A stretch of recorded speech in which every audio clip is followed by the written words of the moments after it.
بسم اللہ الرحمن الرحیم۔ اعوذ باللہ من الشیطان الرجیم والذین یرمون ازواجهم ولم یکن لهم شہداء الا انفسهم فشہادۃ احدهم اربع شہادات باللہ انہ لمن الصادقین۔ عزیز طلبہ کرام، سبق نمبر 292 سورۃ نور آیت نمبر 6۔ عفت اور پاک دامنی کے احکام اور اصلاح معاشرے کے احکام میں سے 3 قوانین اور 3 احکام کا بیان ہوا۔ پہلا حکم کہ مجرم کو سزا دی جائے اور اس کے سزا جاری کرنے میں رحم اور ترس اور مہربانی نہ کی جائے۔ دوسرا قانون کہ مجرمین سے بائیکاٹ کیا جائے، وحرم ذلک علی المؤمنین، تاکہ معاشرے کے اندر امن اور خیر اور برکت آئے۔ تیسرا اصول ذکر کیا کہ جو پاک دامن لوگوں پر تہمت لگاتے ہیں تو ان کو بھی سزا دی جائے، تاکہ برے الفاظ کی روک تھام ہو اور کوئی کسی پر تہمت نہ لگائے، کیونکہ زنا کو پھیلانا اور زنا کی باتیں کرنے سے معاشرے کے اندر خلفشار پیدا ہوتا ہے، جرائم پیدا ہوتے ہیں، معاشرے کے اندر بدامنی پیدا ہوتی ہے۔ کوئی انسان تنہائی میں بدکاری کرے اور چھپ کر، اس سے اتنا نقصان نہیں ہوتا جتنا کہ بے حیائی کی باتیں کرنے سے اور پھیلانے سے معاشرہ تباہ اور برباد ہوتا ہے۔ اس لیے حکم یہ ہے کہ جب کسی کی بدکاری کی حالت دیکھو تو اس کو خاموش رہنا بہتر ہے۔ ہاں، اگر وہ ایسی دیدہ دلیری اور جرأت کے ساتھ سب کے سامنے کرتا ہے کہ 4 شخص اس کو دیکھ لیتے ہیں، تو اس کو پھر حاکم کے پاس شکایت پہنچانی چاہیے اور اس کی روک تھام پھر ضروری ہے۔ والذین یرمون سے چوتھا قانون ہے کہ اگر کوئی شخص تو عام آدمی پر، عورت پر یا مرد پر تہمت لگاتا ہے تو اس کا حکم تو ماقبل میں گزر چکا ہے کہ وہ ثابت کرے، ورنہ اس پر حد قذف جاری ہوگی۔ اگر کوئی شخص اپنی بیوی پر تہمت لگاتا ہے تو اس کے بارے میں کیا اصول اور قانون ہے؟ تو کیا اگر وہ تہمت لگائے تو خاموش رہے گا؟ یعنی وہ جیسے اگر بیوی کے ساتھ کسی کو بدکاری کرتے ہوئے دیکھے تو عام حکم یہ ہے کہ خاموش رہنا چاہیے، اس کا پرچار نہیں کرنا چاہیے، اس کی اشاعت نہیں کرنی چاہیے۔ تو بیوی کے بارے میں بھی یہی حکم ہے۔ اگر یہی حکم ہوگا بیوی کے بارے میں تو وہ انسان بڑی جلن کے اندر رہے گا،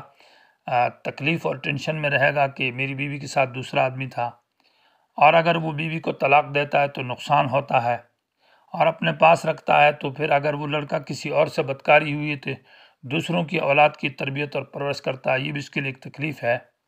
اور اگر وہ اس کے اوپر بدنامی لگاتا ہے اور وہ پھر 4 گواہ سے مطالبے کیے جائیں اور 4 گواہ لانا تو ممکن نہیں ہے، تو کیا اس کو حد قذف کی سزا جھیلنا پڑے گی؟ اگر ہو سکتا ہے اس بات میں سچا ہو۔ اور اگر بیوی جو ہے وہ قسم کھائے اور پھر خاوند کو سزا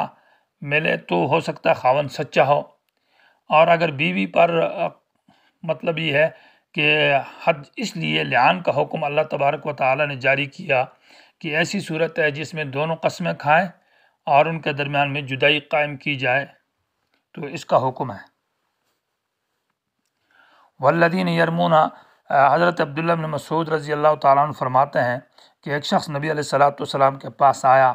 اور آ کر کہا کہ یا رسول اللہ، اگر بیوی کے ساتھ میں دیکھوں تو کیا کروں گا؟ اگر میں گواہی دیتا ہوں تو میرے پاس 4 گواہ نہیں ہیں تو مجھے حد قذف جاری ہوتی ہے۔ اگر اسے میں قتل کرتا ہوں تو مجھے قصاص میں قتل کیا جائے، اور اگر میں خاموش رہتا ہوں تو یہ بہت مجھے لیے تکلیف ہے اور ذلت ہے۔ تو اس وقت یہ آیت نازل ہو گئی، اور بعد میں وہ شخص اس کام میں مبتلا ہو گیا۔ اور پھر ایسا ہے کہ نبی علیہ السلام نے اس سے 4 قسمیں کھائی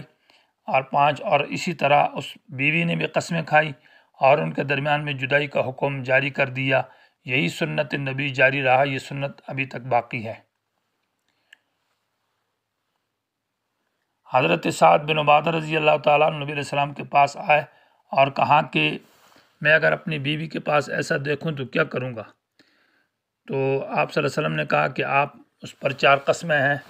تو حضرت سعد نے فرمایا کیا میں اس کو قتل نہ کر دوں؟ میں یہ تو غیرت کے خلاف ہے۔ تو نبی علیہ السلام نے فرمایا کہ انا اغیر من ولد آدم، میں اولاد آدم میں سب سے زیادہ غیرتی ہوں، اور واللہ اغیر منی، اللہ مجھ سے بھی زیادہ غیرتی ہیں۔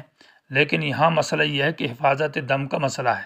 اگر آپ اس کے اوپر بدگمانی کرتے ہیں، ہو سکتا ہے وہ بیوی سچی اور آپ کی بات مان لی جائے اور اس کو قتل کیا جائے تو خون ضائع ہوتا ہے۔ اس لیے ایک طرف تو حفاظت دم کا مسئلہ ہے، خون کی حفاظت ہے، اور دوسری طرف انسان کی عزت کا خیال ہے، تو اس لیے لعان کا حکم جاری ہوا ہے۔ والذین، وہ لوگ یرمون جو تہمت لگاتے ہیں ازواجہم اپنی بیویوں پر، ولم یکن لہم شہداء، اور نہیں ہے گواہ ان کے پاس، الا انفسہم، مگر اپنا آپ یعنی خود، وہ خود ہی گواہ ہیں اور اس کے علاوہ اور کوئی نہیں ہے، تو فشہادت احدہم، ان میں سے ایک کی قسم یعنی گواہی، اربع شہادات باللہ، وہ اللہ کے نام کی 4 قسمیں کھائے گا۔ یہاں شہادت بمعنی قسم کے ہے، تو معنی فشہادت احدہم یعنی ان میں سے ایک کی قسم، جو خاون قسم کھائے گا تو وہ اربع شہادات، وہ 4 قسمیں ہیں۔ شہادت احدہم مبتدا ہے اور اربع شہادات باللہ یہ خبر ہے، اور قسم یہ کھائے گا کہ انہ لمن الصادقین، کہ بے شک یہ خاون جو ہے نا یہ سچوں میں سے ہے، یعنی جو میں نے اس بیوی پر تہمت لگائی ہے اس تہمت لگانے میں سچا ہوں۔ اور طریقہ کار شہادت کا یہ ہے کہ قاضی کی عدالت میں جا کر یوں کہے گا، اشہد باللہ، میں گواہ بناتا ہوں، قسم کھاتا ہوں اللہ کے نام کی، انی لصادق فیما رمیتھا من الزنا، میں سچا ہوں اس تہمت میں جو میں نے اس کے اوپر لگائی ہے زنا کی۔ والخامسۃ، معنی والشہادۃ الخامسۃ، موصوف محذوف ہے اور مبتدا ہے۔ 5ویں گواہی اور 5ویں جو قسم ہے وہ یوں کہائے گا کہ ان لعنت اللہ، بے شک اللہ کی لعنت ہو، علیہ، اس کے اوپر، اصل میں علیہ سے مراد منع علیہ یعنی مجھ پر اللہ کی لعنت ہو، ان کان من الکاذبین، اگر یہ شخص یعنی خاون جھوٹوں میں سے ہے، یعنی میں نے اگر اس تہمت لگانے میں جھوٹ بولا ہے تو اللہ مجھ پر لعنت فرمائے۔ یہ 4 اور 5ویں لعنت کر کے یہ خاموش ہو جائے گا۔ اس کے بعد وَيَدْرَأُ عَنْهَا الْعَذَابَ، اور دور کر دے گی عنہا، اس عورت سے، العذاب، سزا کو، ان تشہد 4 شہادات باللہ، یعنی بیوی کا 4 قسمیں کھانا۔ یعنی اگر خاون یہ 4 قسمیں اور 5ویں لعنت کر کے خاموش ہو جائے اور بیوی آگے سے قسم نہ کھائے تو بیوی کو سزا ملے گی، یعنی اس پر سنگسار کا حکم جاری ہوگا، رجم۔ لیکن اگر وہ قسمیں کھا جاتی ہے تو اس قسم کھا جانا اس کو سزا سے بچا لے گا، یعنی سزا کو دور کر دے گا۔ یدرؤ بمعنی یدفع، کے دور کر دے گا، عنہا، اس عورت سے، بیوی سے، العذاب سے مراد وہ حد رجم، یعنی وہ رجم کی جو سزا ہے۔ ان تشہد، یہ فاعل ہے یدرؤ کا، اور بتاویل مصدر ہے، یعنی ان تشہد کہ وہ قسم کھائے، 4 شہادات، 4 قسمیں کھائے، باللہ، اللہ کے نام کی، یعنی وہ گواہی دے، مراد یہاں شہادت سے قسم ہے۔ انہ لمن الکاذبین، بے شک یہ شخص جو خاون ہے یہ جھوٹوں میں سے ہے، یعنی وہ یوں قسم کھائے گی کہ اشہد باللہ، میں گواہی بناتی، میں قسم کھاتی ہوں اللہ کی، انہ من الکاذبین فیما رمانی بہا،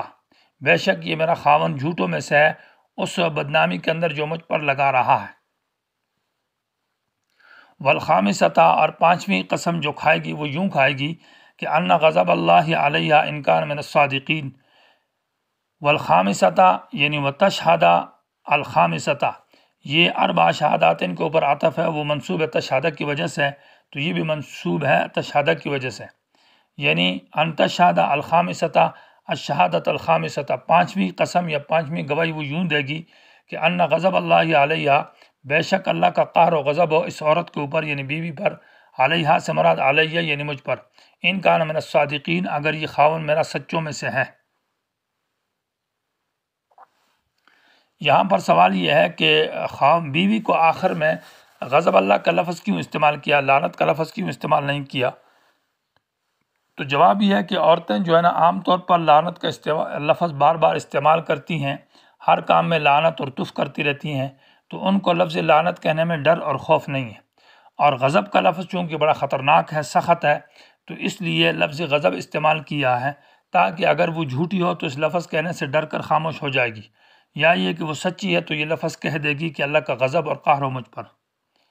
دوسری وجہ یہ ہے کہ غضب کا معنی یہ ہے کہ انسان اپنے مقتضی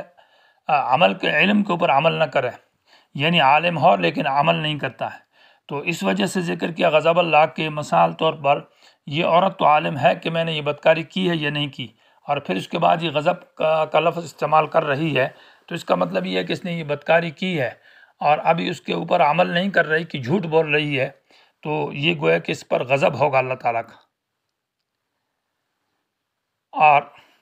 تیسری وجہ یہ ہے کہ غضب اس لیے استعمال کیا ہے کہ اس عورت کا وہاں تو مشاہدہ ہے، یعنی غضب میں سزا ہے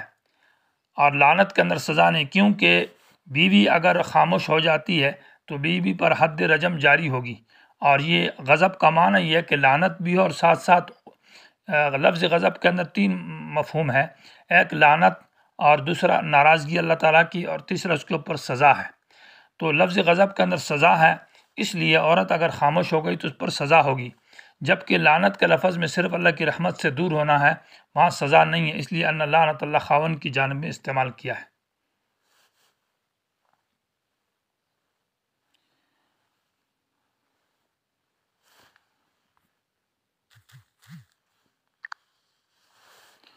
ولولا فضل اللہ علیکم ورحمتہ وان اللہ تواب حکیم،